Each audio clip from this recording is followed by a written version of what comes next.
Hola, Dios te bendiga, espero que estén muy bien. Estamos aquí en el video de las preguntas que han dejado acerca de los libros, desde el libro de Proverbios hasta el libro de Isaías, inclusive 9 preguntas que nos vamos a tomar el tiempo de responderlas en este video. Así que vamos a la pregunta número 1.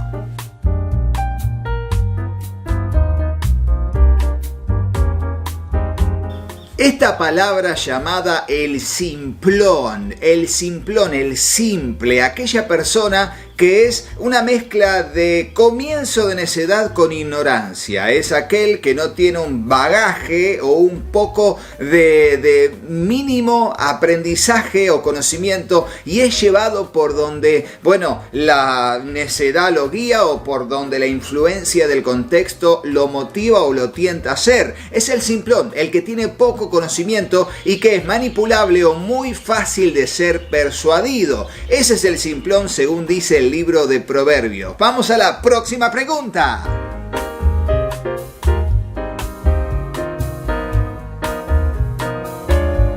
Y sí, es verdad, Betsabé tuvo más hijos con David y eso lo dice el libro de Crónicas. Allí nos dice que Betsabé con David tuvieron varios hijos más, pero Salomón era el hijo que Dios había dicho que él sería rey. De hecho, explícitamente le dijo a David que Salomón le sucedería en el trono y no así el resto de todos sus hijos varones. Por ende, también nos dice la palabra de Dios que David le había dicho a Betsabé que su hijo Salomón le sucedería en lugar de cualquier otro hijo, en lugar de él, le sucedería en el trono. Por ende, Betsabé, al momento en que David es así hallado desde el punto de vista de que ya estaba muy anciano y a punto de morir, Betsabé le dice: vos me dijiste que Salomón, nuestro hijo, iba a ser rey. Y así es, dijo David. Bueno, desde esa perspectiva es que Salomón dice que la mirada de su madre sobre él era como, el predilecto sería. Si querés entender el pasaje de esa manera, era como el Dios de la promesa para que fuera rey luego de David. Por eso él era único a los ojos de su madre como predilecto. Podemos entenderlo comparándolo un poco con cómo era la mirada de Jacob sobre su hijo José, a diferencia de los demás, cómo era su predilecto, esa idea de único tendría que ver con que sucedería a David en el trono. Desde esa perspectiva y no desde la perspectiva de que era único hijo, como único que había nacido en la familia. Tenía más hermanos, pero delante de la mirada de su madre él era único, era como especial desde esa perspectiva. Así que vamos a la próxima pregunta.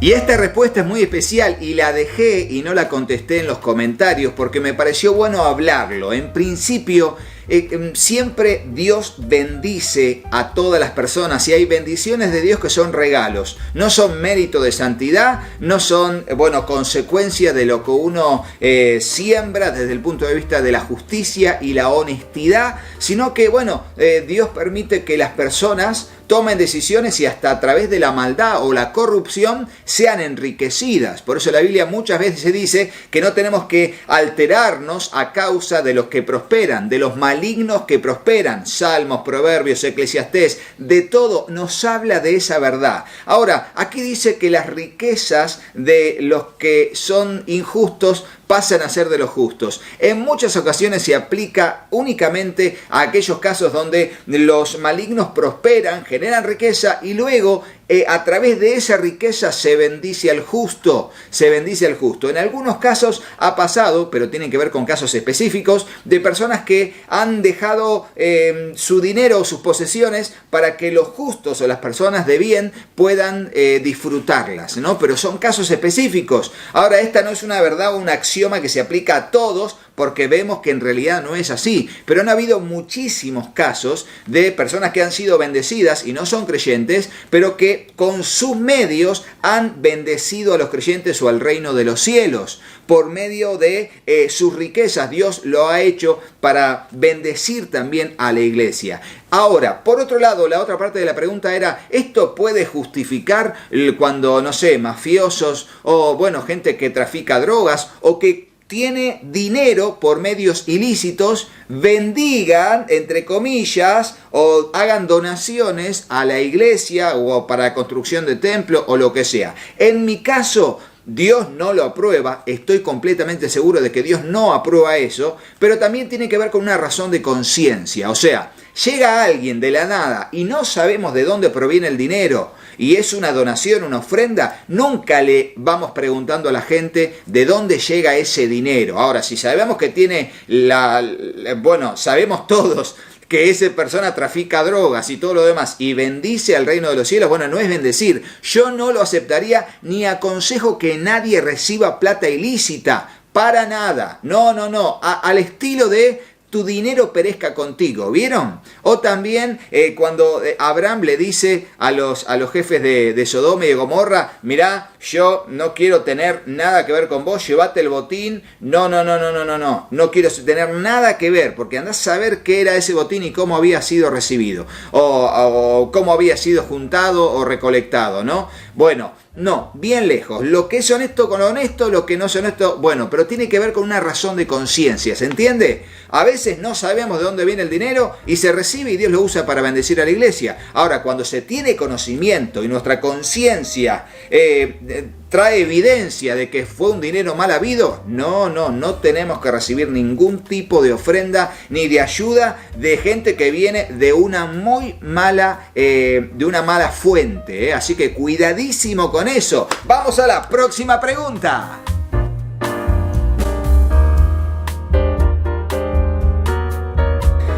Y en cuanto a este tema hay que tener mucho cuidado, sobre todo hoy en día se puede tergiversar lo que dice la Biblia y sobre todo darle un tinte de violencia doméstica. Y no tiene que ver con eso y estamos muy en contra de la violencia doméstica, lo aclaramos. Pero en el tiempo bíblico, así como, no sé, uno puede decir hoy en día, ¿se acuerdan? Hace unas décadas, mi papá tenía la chancleta, ¿qué pasa?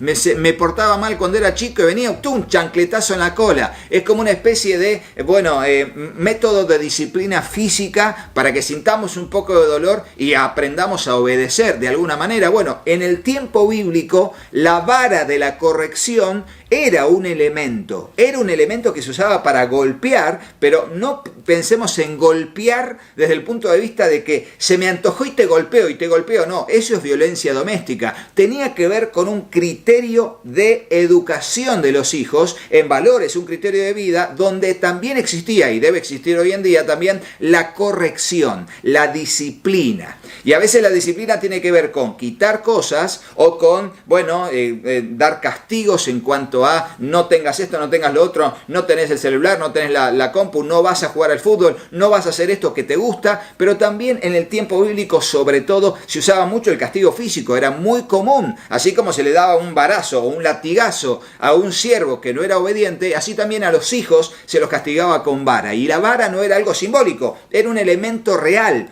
pero que se usaba solamente cuando ameritaba el hecho de disciplinar de esa manera al hijo, a la hija, para que aprendiese corrección. Hoy en día puede haber un debate con todo esto, pero hay que tener muchísimo cuidado cómo se lo encara, aún desde el punto de vista bíblico y aún desde el punto de vista de la actualidad, donde puede llegar a darse que haya mucha violencia en la familia a causa de justificarse por estos versículos, y no debe ser así tampoco. Pero espero que Dios nos dé sabiduría para hablarlo y para entenderlo desde un punto de vista de madurez, donde la Biblia nos dice a los padres que podamos corregir a nuestros hijos, pero sobre todo instruirlos en la voluntad del Señor, no exasperándolos, no provocándolos a ira, pero sí criándolos en disciplina y amonestación del Señor, a través de enseñarle con nuestra vida y con nuestras palabras lo que enseña la palabra del Señor. Ahora sí, vamos a la próxima pregunta.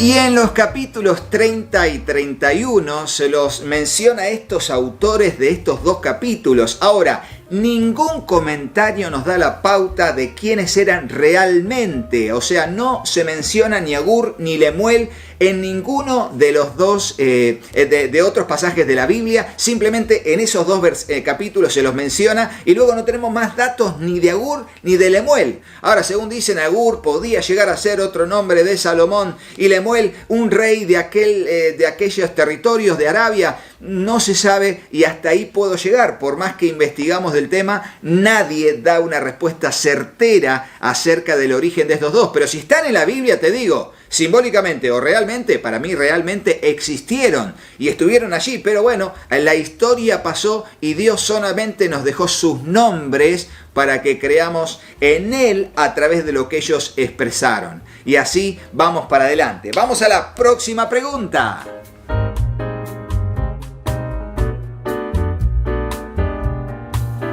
El libro de Cantar de los Cantares menciona a los zorros, ¿no? Y en otras ocasiones también se menciona que guarda con las pequeñas zorras o también guarda con las moscas del perfumista que lo echan a perder. Bueno, tiene que ver con un contexto de aquellas circunstancias de la vida o aquellos impulsos carnales o aquellas tentaciones externas que vienen sutilmente y con astucia. ¿Por qué? Porque recordemos que el zorro es un animal que está ligado a la palabra astuto como zorros, ¿no? Y así se lo persevera y así se lo saca a luz con respecto a eso. Guarda con los zorros, aquellos que quieren aprovecharse de nosotros para hacernos caer o cometer equivocaciones, pequeñas equivocaciones que traen consecuencias o tremendas y grandes equivocaciones que traen peores consecuencias. Como sea, ser astutos para lo bueno, ser astutos para mansos para lo malo y astutos para lo bueno, como dice el libro de Romanos al final y lo enseña el maestro también. Sean astutos como serpientes y mansos como paloma. Y tiene que ver con eso, saber identificar a esos zorros que quieren aparecer en nuestra vida. ¿Para qué? Para deslizarnos de la gracia de Dios o apartarnos del camino que el Señor trazó para nosotros a través de su palabra, con la cobertura espiritual del poder de su Espíritu Santo, viviendo nosotros como templo de su Espíritu. Así que vamos a la próxima pregunta.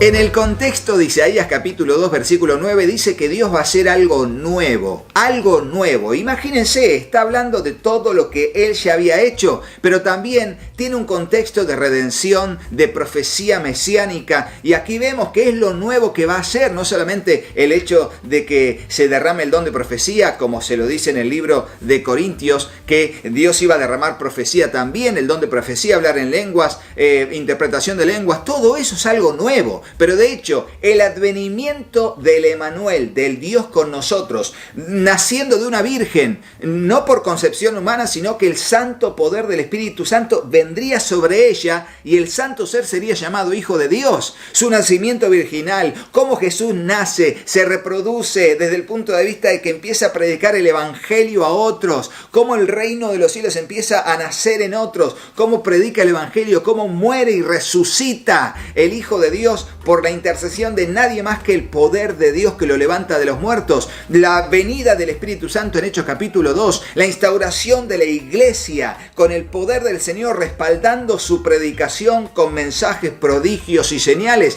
el nuevo pacto. Bueno, de eso se trata lo que quiere decir el capítulo 42 de Isaías, versículo 9. Todo eso engloba aquello nuevo, esa nueva obra que Dios iba a hacer, y bendito Dios porque lo hizo de esa manera. Así que estoy muy contento con eso y ahora sí, vamos a la próxima pregunta.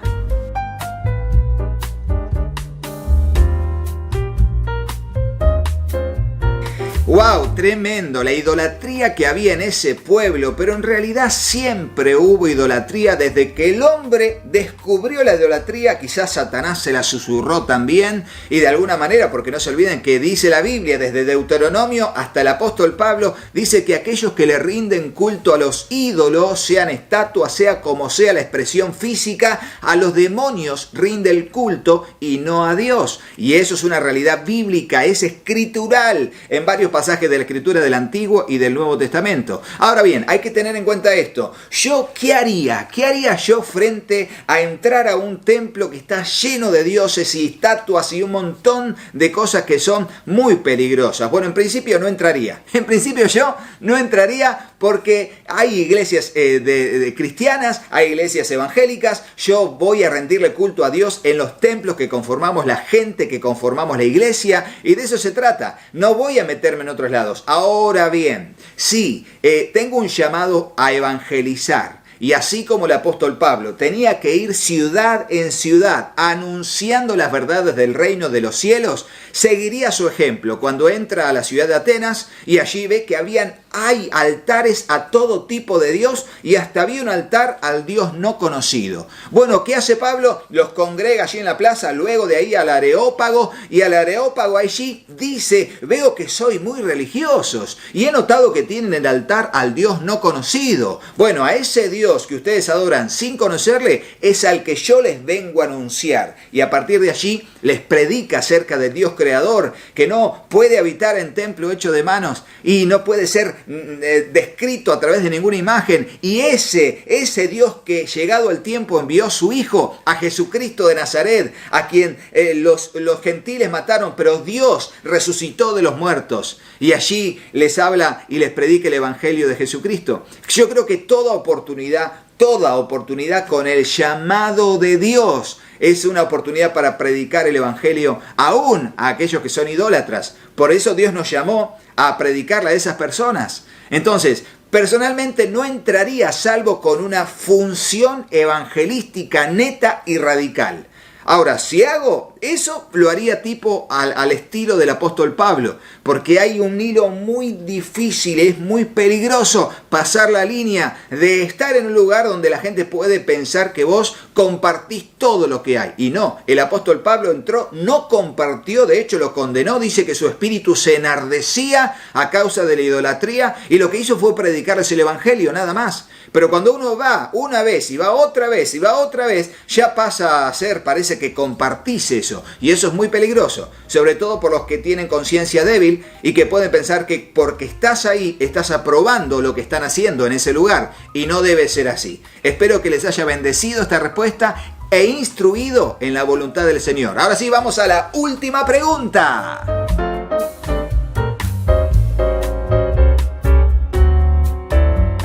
En sí, toda profecía de la Escritura, aquellos que hemos estudiado un poco de teología, sabemos que tienen dos cumplimientos: un cumplimiento inmediato y un cumplimiento mediato. Profecías de cumplimiento inmediato, que son aquellas que se cumplen en esas décadas y hasta te diría en esos siglos posteriores, y un cumplimiento mediato, que tiene que ver con muchos siglos después o con una fecha no definida. ¿Se entiende? Entonces, sí, por supuesto, hay muchas profecías que están en el Antiguo Pacto que se cumplieron de forma inmediata, y también esos mismos pasajes tienen cumplimiento de modo mediato, o sea, a largo plazo, que en muchos casos no se puede decir qué fecha, como son las profecías de origen mesiánico o las profecías de origen milenial, ¿no? En cuanto a la segunda venida de Cristo. Ahora, todas las que fueron para la primera venida de Cristo se cumplen en Cristo y hasta ahí nomás. Ahora, hay profecías que tienen,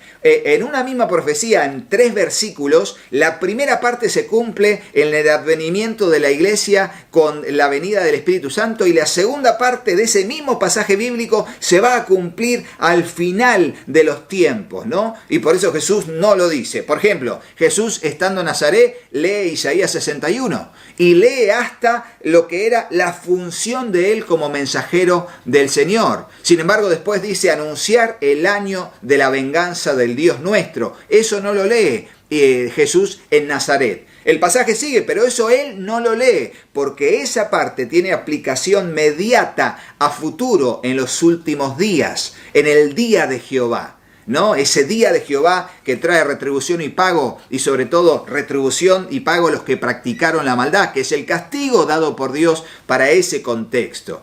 Entonces, bueno, eso tiene que ver. Ahora, sí les aconsejo esto, no jueguen el juego difícil de tomar cualquier palabra de la Biblia y decir, esto se aplica acá o esto es allá. No, déjalo a Dios que sea Dios y nosotros seamos lectores y meditamos en la palabra del Señor. Lo guardamos en el corazón y que Dios haga lo que bien tiene para hacer. ¿Por qué?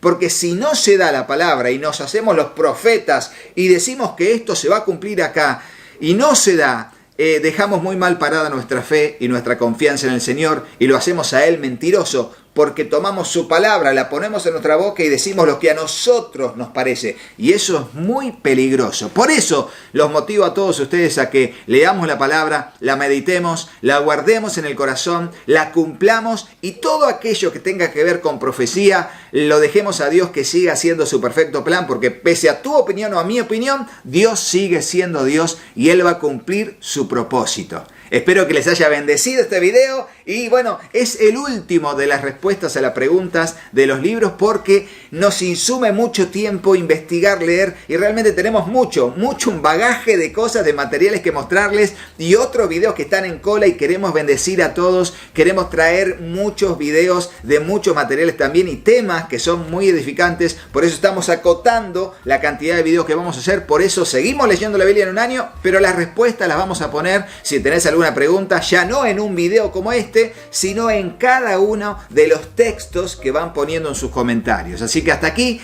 la serie Leemos la Biblia en un año en respuestas a las preguntas de... Lo demás será por escrito. Espero que te haya gustado y gracias por estar ahí. Seguimos leyendo la Biblia en un año. Vamos para adelante, pero no te vayas de este video sin hacerle caso a mis hijos. Hola, yo soy Katy. Si te gustó el video, ponle me gusta y dejales un comentario. Hola, yo soy Juanpi. Suscríbete al canal y activa la campanita.